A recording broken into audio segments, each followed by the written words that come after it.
Hello, hello. Good morning, everybody. Welcome to day 4 of Create One Good Habit for Good Challenge. Just going to put a comment here, make sure I can see everybody who is joining. I want to know, how is it going? We're day 4 only and already. Tomorrow is day 5 and we have one full week behind our belts for it. So time flies when you're having fun. And today, for our one little step or one little nugget, part of the blueprint of creating a habit, I want to talk about making it simple and easy, and as simple and easy as possible.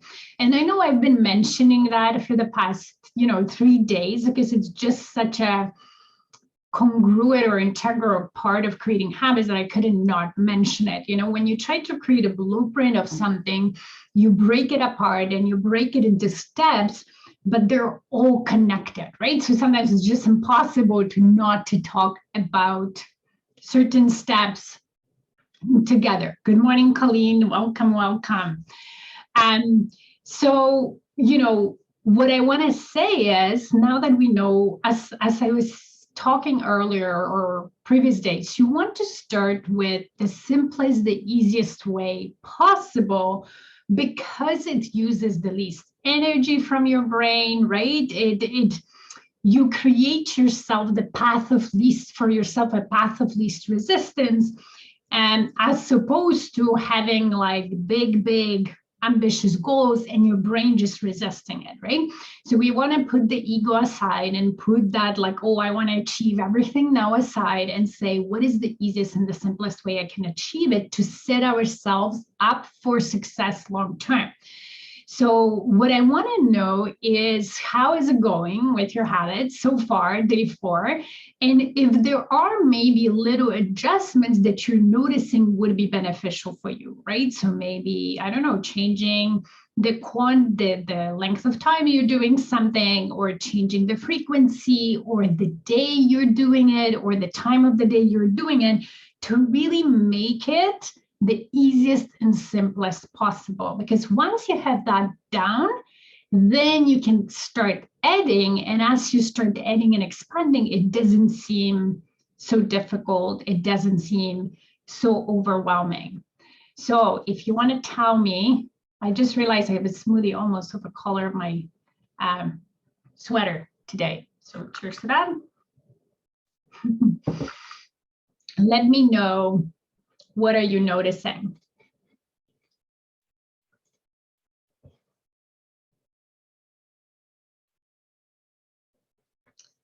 And, a couple more reasons why you want to do it simple and easy is that, again, learning takes energy and we have a learning curve. And the best way we can, or the better we set our brain, right? The easiest we weave into it, the least resistance we get. And then and then we can grow, right? It's just like a muscle. So we learn something, it takes a lot of energy, like riding a bike in the beginning, then it just comes easy. It becomes this practice when just sit and never forget.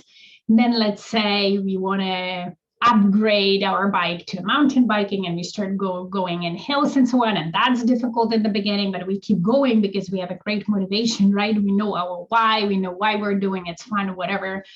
And then it becomes easier and easier because we're building the muscle, we're learning the skill. So it's truly the same with habits, just at a smaller scale. Colleen, love this. Simplifying is key to lessen stress. That's right. That's right. I have been making it work into my daily schedule routine. Perfect. Definitely. The simpler we make things for ourselves, the less stress, right? Because there's not a lot of drama going on, or what about this and what about that, and all those things around. If we can simplify things and distill them to really their core, right? So it's like, for me, when I was, starting my meditation, I was only really doing it once a week. Like I wanted to do once a weekend, but sometimes the weekends that I didn't, because whatever, I forgot or they were busy or whatever the case, or I didn't really commit, I noticed the difference in the way how I was showing up during the week and how I was managing my stress and so on. So that kind of got me, the way I took it, instead of shaming myself saying, oh, I didn't do it, I suck, I got to it like, no, that gave me even more reason to do it every week because I was noticing the difference. Because sometimes, when you do something once a week, you think, oh, it doesn't make an impact. And yet it does, because when you stop doing it, then you're seeing it. And it's the same with the good habits. And it's funny because especially when they become a practice or who you are that you don't even think anymore, like brushing your teeth, sometimes our brain wants to trick us and say like, hey, maybe I shouldn't be doing that anymore. Like I feel so good or I'm so, great. But it is because you're doing something consistently. And the moment you drop it for a prolonged period of time, not for a day or two, you will start feeling the consequences of not doing it. It's kind of like if you stop brushing your teeth for a while, right? So maybe the day 1 or 2, you might not feel it, but in a while, your dentist, you're not going to be happy with the dentist bill because slowly the bacteria will chip away at the teeth. It's the same with our habits. When we have them and they really become like second nature, we're benefiting from them without even noticing that that's the results or the benefits or the results of those habits, because it's just so automatic. My habit is to add meditation, journaling, brain dumping into daily life. So far, it's been good. I'm sticking to my times, fits with my routine. Perfect. Perfect. And you want to assess from time to time. And if everything fits, you keep it. But if you're noticing that things are like, you know what, I'm forgetting every other day. So whatever I'm doing, I'm forgetting every other day, or I do it less than I want to, then again, don't blame yourself, but think about, okay, what is it in that routine that maybe just doesn't fit with my life well? And what can I change, or how can I simplify it, right? How can I make it easier for myself?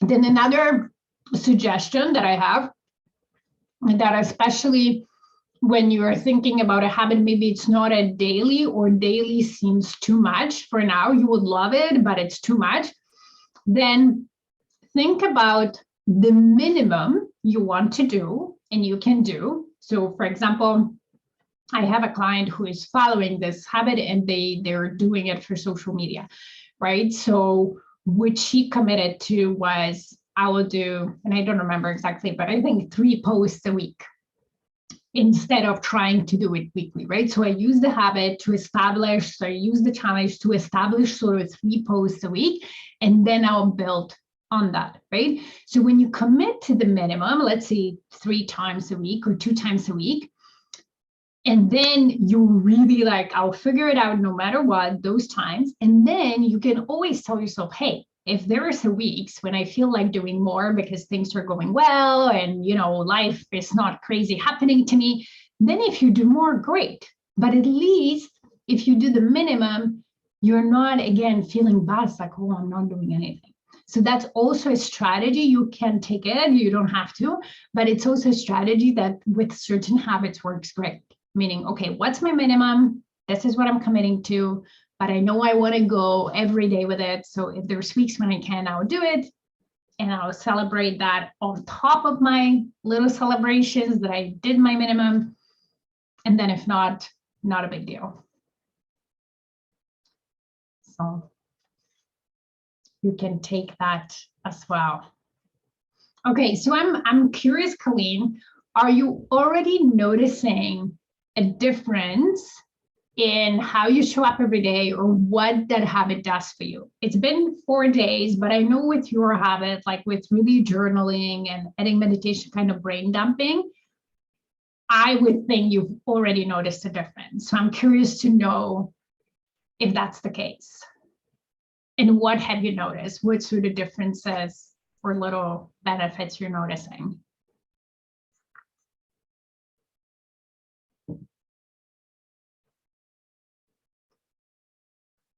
Because again, for me, when I started meditation, it was almost very quickly, that once a week, I started noticing with me again being more patient every day and handling things better. And especially when I added like 30 seconds breathing exercise first thing in the morning. That was such a huge change. So such a little change, actually, a little change in my daily routine, 30 seconds of deep breathing, and such a huge change is how I was showing up every day, how more grounded I felt, how less stressed I was, how I wasn't allowing things to get to me personally, and I was able to handle things, be kind of more even keel. It was huge. It was huge right away. Yes, releasing. You're able to focus on what is more important. That's great. Yeah, I love that. It's very true. You're able to, especially with meditation, you're able just to let go of stuff that doesn't matter. It just doesn't bother you anymore. Like the little things that a lot of people let the little things get to them, and they're stressing out and getting upset or so on, and things that really don't matter.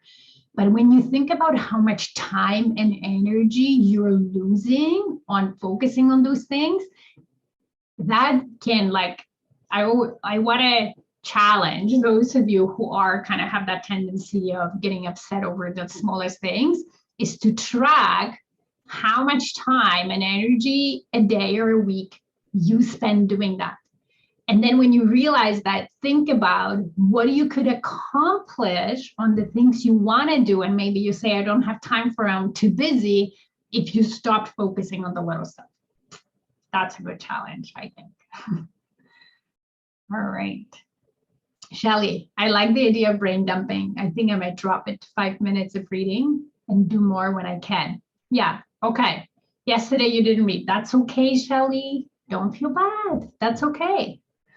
It's not about being perfect. I'll talk about it. This is one of the days we'll talk about not being perfect. It's about doing the best you can every day, but not expecting yourself to be perfect. It's okay. You can read today, and maybe you did. Or you can read tomorrow. And again, yeah, maybe drop it to 5 minutes a day. And if there's days you can do 15, do 15. And when it's days when you can only do 5, do 5. Or think about maybe there's a better time, or both, in your schedule, daily schedule, when you can do it. Okay, the meditation, if I do it at night, I fall asleep. So midday or morning is the best for me. Love breathing. Yes, grounded, able to approach life better. Yes, breathing is amazing. Deep breaths, 4 deep breaths every day. It's just 30 seconds that will change your life for the better, promise.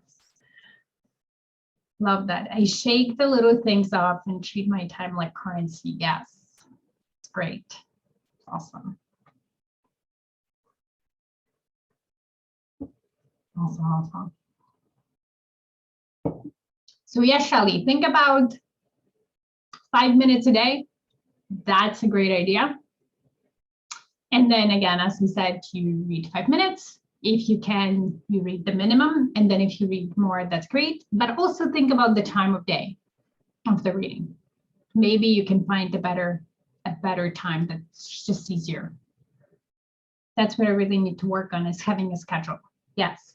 The thing is that if you try to add a habit and decide, oh, I will do it when I have time, and then it changes every day, it's really hard to keep up with, right? Because again, you're letting your brain think about it every day, and it has to waste energy trying every day to figure out what's the best time.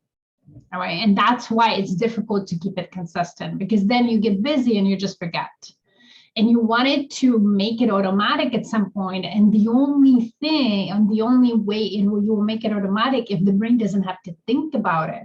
And with the habit is, when you keep the consistent time, that's when it doesn't have to think about it.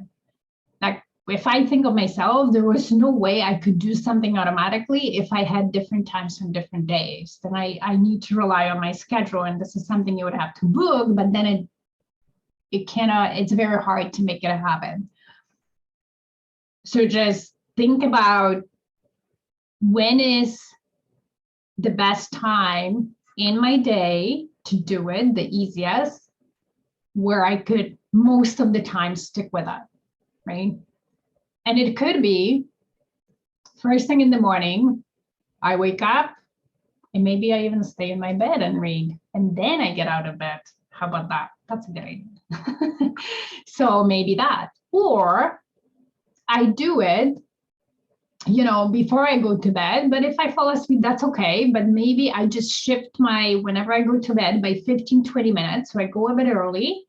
So then I develop that habit of reading, right? And maybe the first time it will be 5 minutes because right after I'll be falling asleep, but you can grow it to 15 minutes and your body and your brain will train to read for 15 minutes, more or less.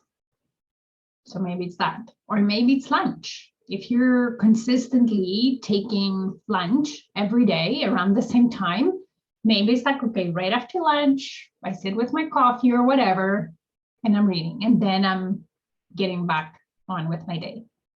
So think about those moments in your day that are already fairly consistent that you can add on that 15 minutes of reading to.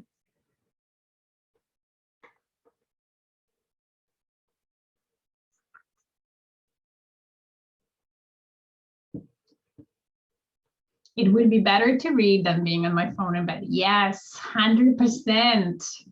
So see, for that, if you're swapping the phone with reading, not only you read and get the benefit of whatever you're reading, but the side benefit of it will be that it will be easier. And I don't know if you're thinking morning or evening, but if you were thinking evening, you will fall asleep faster and you will sleep better. Okay, the screen and the phone are horrible for us in the evening. They're agitating us. So A, it takes us longer to fall asleep. That's like proven scientifically. I'm not making this up. And then B, I think like because depending on what you read in the post, if you get upset from one of the posts, then it's much harder, or your sleep is not good quality. So that's like killing two birds with one stone. And even in the morning, because then you can get agitated and go into your morning already kind of, ramp up with emotions. So even in the morning. Totally.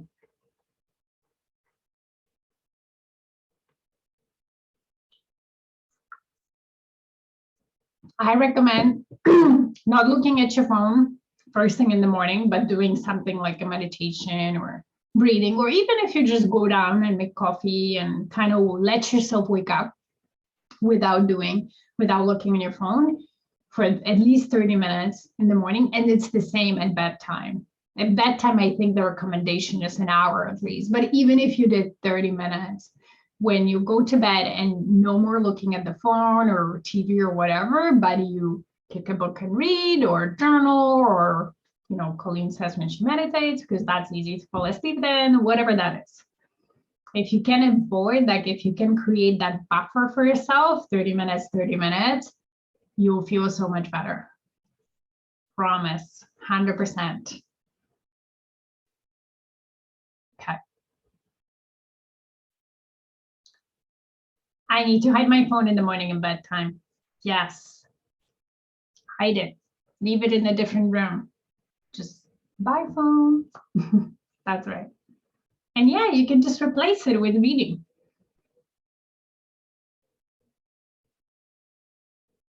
You'll feel so much better, Shelly. You won't regret it. I promise. All right. Great.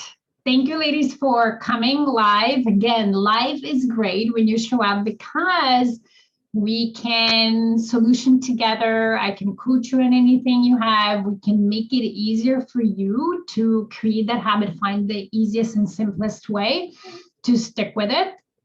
So I invite anybody to come live, but if you can't come live, and I know that a number of you are actually watching on replay, then just tag me in the comments if you have a question, and I'll be happy to coach you this way as well.